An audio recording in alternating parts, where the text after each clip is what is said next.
तो जैसा कि लास्ट एपिसोड में हमने देखा था कि क्लाउड ड्रीम पवेलियन में 3 मेरिडियन कॉन्टेस्ट शुरू हो चुका है, जहां पर जियांग खान ने युनफे नाम के पावरफुल कल्टीवेटर के साथ मुकाबला किया। वो बंदा अपनी स्नीक अटैक्स के लिए फेमस था, मगर जियांग खान ने उसके सभी अटैक को प्रेडिक्ट करते हुए उसे बुरी तरह से घायल कर दिया। जो देखते साथ ही युनफे के ग्रैंडफादर ने जियांग खान पर अटैक कर दिया, मगर 7 फियांड मैनर के लॉर्ड वांग जियांग खान को प्रोटेक्ट करते हैं।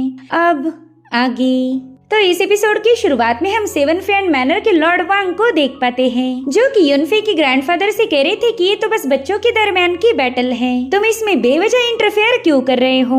जो सुनते साथ ही सेकंड एल्डर ने वांग से माफी मांगी। वो कह रहा था, सीनियर प्लीज मुझे इजाजत दीजिए कि मैं युनफे को ट्रीटमेंट के लिए ले जा सकूं। इस कॉन्टेस्ट में आगे होने वाले मुकाबले में देख नहीं पाऊंगा। तो लॉर्ड वांग ने तुरंत ही उसे परमिशन दे दी। साथ ही वो कह रहे थे कि चलो जल्दी से कॉन्टेस्ट को शुरू किया जाए। यहाँ पर सेकंड एल्डर को जियांग खान पर काफी ज्यादा गुस्सा आ रहा था, क्योंकि जियांग खान ने उनके ग्रैंडसन युनफे को बुरी तरह से घायल किया है। साथ ही साथ एक और एल्डर ने जियांग खान को विनर घोषित किया, जिसके चलते गॉड स्लेयर की टीम ने एक और पॉइंट स्कोर कर लिया। इस अनाउंसमेंट को सुनकर तो लांग खुशी के मारे झूम उठा। वो सबको बता रहा था कि मेरा छोटा भाई जियांग खान काफी ज्यादा टैलेंटेड है, चाहे फिर किसी के पास कितनी भी पावरफुल टेक्निक क्यों ना हो, उसकी जियांग खान के सामने एक नहीं चलेगी। यहाँ पर कॉन्टेस्ट देखने आए जितने भी डिसाइपल थे, वो भी जियांग खान के पावर्स देखकर थोड़े से हैरान थे। वो कहते हैं कि जियांग खान ने युनफे जैसे पावरफुल कल्टीवेटर को हराकर अपनी काबिलियत साबित कर दी। शायद इसी वजह से लॉर्ड वांग ने भी उसे सपोर्ट किया। ऐसा लगता है कि उन्हें जियांग खान काफी ज्यादा दिलचस्प लग रहा। और अब इन सारे डिसाइपल की बातें सुनकर लिनफेंग ने सीधे अरीना में जंप लगा दी। वो बड़े ही कुल अंदाज में जियांग खान का मुकाबला करने के लिए पहुंच चुका था। उससे कहता है कि तुम्हें क्या लगा तुम हमारे क्लाउड ड्रीम पवेलियन की शान हो? नहीं, तुम बस हमारी शेम हो। उस दिन तुम्हारी वजह से मुझे प्रिजन में डाल दिया था, तो आज मैं उस जलीलियत की तुमसे दुगनी कीमत वसूल करूंगा। जिस पर जियांग खान कह रहा था, भाई हाँ मैं भी देखने के लिए बेताब हूँ कि तूने 1 महीना जेल में रहकर कौन से झंडे गाड़े। जो सुनते साथ ही लिनफेंग ने तुरंत ही उसे अपनी कल्टीवेशन राउंड शो कर दी। जियान तो ये देखकर ही काफी ज्यादा हैरान हो जाती है। वो कह रही थी कि लिनफेंग तो मिस्टिक एबिस के 8वें लेवल पर पहुंच चुका है, यानी कि इसमें और जियांग खान में लगभग 3 लेवल्स का फर्क होगा। और इसी वजह से जियान को जियांग खान की काफी ज्यादा फिक्र होने लगी। तो लांग उससे कह रहा था, अरे तुम तो बेवजह ही परेशान हो रही, बस देखते जाओ कि कैसे मेरा छोटा भाई उसे सबक सिखाता है। वहीं पर लिनफेंग ने हवा में छलांग लगाते हुए जियांग खान पर कई सारे स्लैशेस रिलीज कर दिए। तो जियांग खान उतने ही कुल अंदाज में उन स्लैशेस के बीचों बीच से गुजरने लगा। साथ ही साथ वो अपने सामने आने वाले हर एक स्लैश को डिस्ट्रॉय करते हुए सीधे लिनफेंग के पास पहुंच चुका था। यहाँ पर जियांग खान की ब्लेड सीधे उसके गले को स्लिट करने वाली थी, लेकिन लिनफेंग ने डर के मारे पीछे बेंड होते हुए खुद को बचा लिया। साथ ही साथ वो शैडो स्टेप का यूज करते हुए सीधे जियांग खान के पीछे आ चुका था। और यहाँ पर वो जियांग खान पर एक जोरदार अटैक कर देता है, जिसे जियांग खान अपनी तलवार की मदद से पूरी ताकत लगाते हुए काउंटर करने लगा। लिनफेंग उससे कह रहा था, जियांग खान देख लिया ना, मेरी स्पीड तुमसे ज्यादा है, क्या तुम्हें मेरी स्पीड देखकर हैरानी नहीं हुई? वहीं पर डिसाइपल कह रहे थे कि वाह, लिनफेंग की स्पीड तो काफी ज्यादा इम्प्रूव हो गई। ऐसा लगता है कि जेल में रह के उसने जियांग खान को हराने के लिए काफी सारी तैयारियां की। इस बार तो जियांग खान गया काम से, लिनफेंग उसे नहीं छोड़ने वाला। वहीं पर जियांग खान ने लिनफेंग को काफी तेजी के साथ पीछे ढकेल दिया था। और अब जियांग खान पर एक पावरफुल स्लैश अटैक रिलीज कर देता है, लेकिन उस स्लैश के हिट होने से पहले ही जियांग खान वहाँ से गायब हो चुका था। अब यहाँ पर लिनफेंग उसे कंफ्यूज होकर ढूंढ ही रहा था कि तभी उसे जियांग खान के पीछे से आवाज आई। उसके मुंह पर लात जड़ते हुए कह रहा था कि मैं यहाँ पर हूँ। इस एक ही जबरदस्त लात के चलते लिनफेंग घायल होकर काफी दूर जाकर पटक गया। जियांग खान उससे कह रहा था कि भाई तू तो काफी ज्यादा स्लो है, मुझे तो लगा था कि तू मेरी मूव को पहचान लेगा, लेकिन तूने तो मुझे निराश कर दिया। वहीं पर लिनफेंग कह रहा था कि तू दोबारा से मुझे जलील कर रहा है,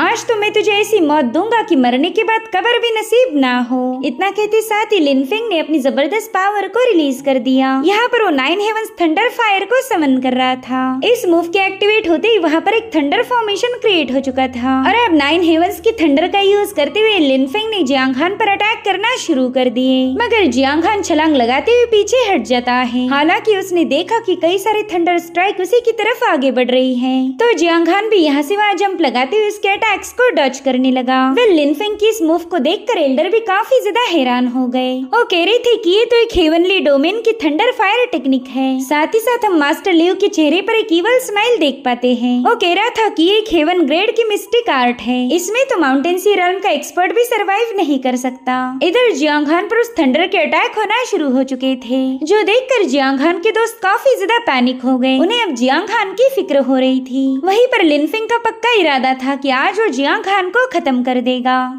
इस कॉन्टेस्ट के आड़ में ही वो जियांग खान को मारना चाहता था ताकि बाद में सेक्ट के एल्डर्स भी उस पर कोई एक्शन ना ले पाए, इसलिए उसने पूरे अरीना में आग लगा दी थी। जियांग खान देखता है कि चारों ओर से आग ने उसे घेर लिया है। लिनफिंग की इस मूव ने पूरे अरीना को ही शेक कर दिया और अब वहाँ पर फायर का एक बहुत बड़ा टोर्नेडो क्रिएट हो जाता है। लिनफिंग उससे कह रहा था कि मेरे लिए उस जियांग खान को जलाकर राख कर दो।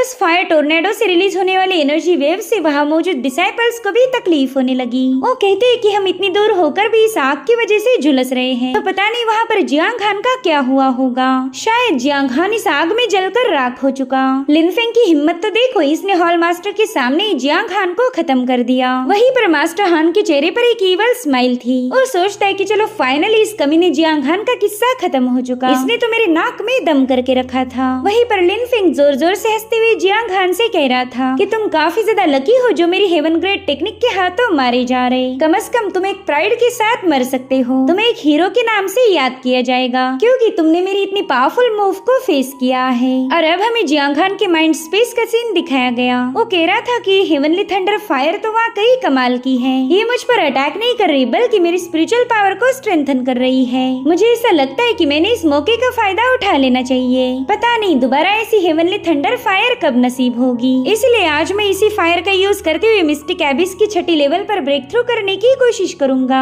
जिसके बाद जियांग खान ने तुरंत ही कल्टीवेट करना शुरू कर दिया। वहाँ पर उसकी एलिमेंटल फायर बॉडी भी आ चुकी थी। वो एलिमेंटल फायर बॉडी बड़ी ही तेजी के साथ वहाँ मौजूद पावर्स को एब्जॉर्ब करने लगी और अब थोड़ी देर में जियांग खान कल्टीवेशन से बाहर आ गया। उसने नोटिस किया कि छठे लेवल पर ब्रेक थ्रू करने के लिए उसे और थोड़ी सी स्पिरिचुअल पावर की जरूरत पड़ेगी। जियांग खान कह रहा था कि अब तो मुझे कुछ भी करके लिनफिंग को और अटैक करने पर मजबूर करना होगा ताकि मैं उस थंडर फायर का यूज करके छठे लेवल पर पहुँच पाऊँ। इधर लिनफिंग ने जोर जोर से हंसना शुरू कर दिया। वो कह रहा था कि फाइनली जियांग खान मर चुका है। मैंने उस दिन की डिसरिस्पेक्ट का बदला लिया और आज मैं ये मुकाबला भी जीत चुका हूँ। और तभी उसे जियांग खान की आवाज आने लगी। वो कह रहा था कि इस मामूली फायर का यूज करके तुम मुझे मार नहीं सकते।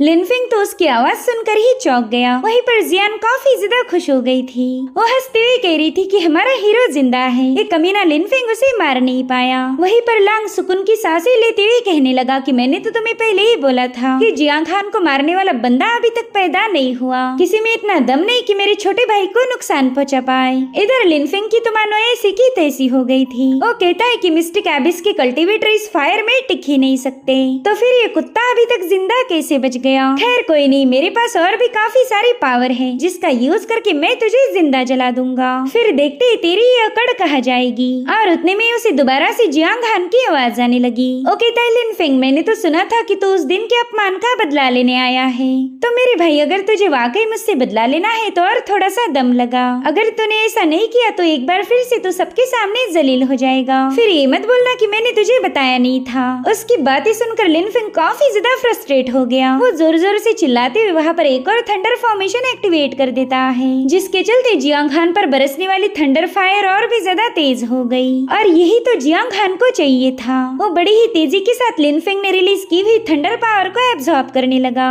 और अब देखते ही देखते वहाँ पर एक जोरदार ब्लास्ट हो गया, जिसके चलते लिनफिंग बुरी तरह से घायल होकर काफी दूर जाकर पटक गया था। उसे तो कुछ भी समझ नहीं आ रहा था कि यहाँ पर आखिर हो क्या रहा है। और अब एक पावरफुल एनर्जी वेव रिलीज करते हुए जियांग खान ने अपनी कल्टीवेशन रॉल्म को शो कर दिया। लांग तो काफी ज्यादा अमेज होकर कह रहा था कि वो देखो मेरा भाई मिस्टिक एबिस की छठी लेवल पर पहुंच चुका। साथ ही साथ वहाँ मुझे डिसाइपल कह रहे थे कि ये बंदा काफी देर तक थंडर फायर में जलता रहा, मगर इसकी बॉडी पर उस फायर का तो एक भी घाव मौजूद नहीं है। इनफैक्ट इसकी ऑरा तो पहले से भी काफी ज्यादा स्ट्रॉन्ग बन चुकी है। इधर मास्टर हान को तो ऐसा सदमा लगा कि उसकी चाय भी हलक से वापस लौट आई। इतना ही नहीं, जिनमाओ भी आंखें फाड़कर बस जियांग खान को घुरे जा रहा था। और तभी एक एल्डर काफी जोर जोर से हंसने लगे। वो कह रहे थे कि जियांग खान के पास तो फायर एट्रीब्यूट की ताकत है, इसलिए लिनफिंग की थंडर फायर ने उसे नुकसान नहीं पहुंचाया, बल्कि उल्टा उसकी ब्रेक थ्रू करने में मदद की थी। इस बंदे को दी गई मौत जिंदगी में बदल गई। आफ्टर ओवरऑल जियांग खान ने मुझे जरा भी डिसअपॉइंट नहीं किया। इस बंदे ने तो मेरा दिल जीत लिया है। इधर लिन फिंग हैरान होते हुए कह रहा था कि ये तो इम्पॉसिबल है, मैं जीत के काफी ज्यादा क्लोज था, बस थोड़ी देर और रुक जाता तो शायद मैं तुझे हेल में पहुंचा देता। जिस पर जियांग खान कह रहा था कि ऐसे बड़े बड़े सपने देखना बंद करो, तुम में इतना दम ही नहीं कि मुझे हेल तक पहुंचा पाओ। जिसके बाद Jiang Khan shadow step technique का यूज करते हुए बड़ी ही तेजी के साथ लिन फिंग की तरफ आगे बढ़ने लगा। उसके मूवमेंट्स को कैप्चर करना भी लिन फिंग के लिए मुश्किल था।